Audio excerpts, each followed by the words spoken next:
Hi friends, நான் தான் உங்கள் சுமதிங்க. இது என்ன வீடியோன்னு பார்த்தீங்கன்னா, பாருங்கள் என் மக பண்ணுற காமெடியை. அவள் காலையிலே டீ கேட்டா, இவ்வளோ நாளாக கேட்க மாட்டா, இன்றைக்கி தான் கேட்டா. சரின்னு சொல்லி டீயும் வர டீ தான் வச்சு கொடுத்தேன். ஏன்னா பால் வாங்குறதுக்கு போகல அவள், அதனால். இது என்னன்னு பார்த்தீங்கன்னா, இஞ்சி பூண்டு பேஸ்ட்டுங்க. வீட்டில் இல்லை, சரி இஞ்சி காஞ்ச இஞ்சி ஒரு துண்டு இருந்தது. சரின்னு சொல்லிவிட்டு இஞ்சியும் பூண்டும் வச்சு தட்டி தக்காளி சாப்பாடு செய்யலாம் அப்படின்னு சொல்லிட்டு தட்டுறக்கு வந்தேன். இவ்வளோ நாளாக மிக்சியில் போட்டு தான் எடுப்பேன். ஏன்னா இன்னொரு வீடு மாறிட்டோம், இது வேறு வீடு.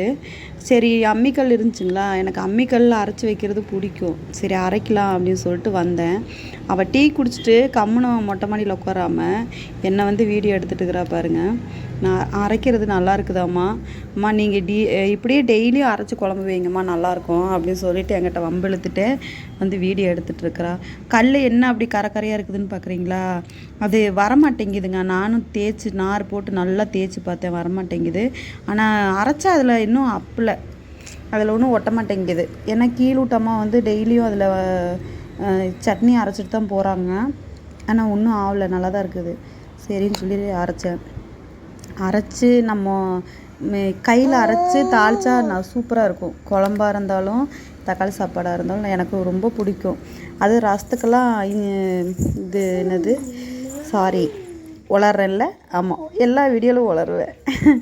என்னென்னு பார்த்திங்கன்னா, மிளகு அப்புறம் சீரகம் மல்லிகை ரோப்பில் இதெல்லாம் வச்சு அரைச்சோம்னா சூப்பராக இருக்கும். நான் வாய்ஸ் கொடுக்க என் பொண்ணு பார்த்திங்கன்னா நடுவில் டிஸ்டர்ப் பண்ணிகிட்ருக்குறா. இந்த வீடியோ பிடிச்சிருக்குன்னு நினைக்கிறேன். நான் வீடு எதனால் மாறினேன் அப்படிங்கிறத அடுத்த வீடியோவில் நான் சொல்கிறேன். அடுத்த வீடியோவில் இன்னும் 2-3 வீடியோ கழித்து சொல்கிறேன், எதை நினச்சிக்காதீங்க. எனக்கு சப்ஸ்கிரைப் பண்ணி லைக் பண்ணுறவங்களுக்கு ரொம்ப ரொம்ப தேங்க்யூ. இனிமேல் தொடர்ந்து வீடியோ வரும்னு நினைக்கிறேன். ஏன்னா கொஞ்ச நாளாக வீடியோ எதுவும் கண்டினியூவாக போடாமல் இருந்தேன். இனிமேல் கண்டினியூஸாக வீடியோ வரும். இந்த வீடியோ பிடிச்சிருந்துன்னா மறக்காமல் பெல் பட்டனை கிளிக் பண்ணி வச்சுக்கோங்க, லைக் பண்ணுங்கள், ஷேர் பண்ணுங்கள். பாய்.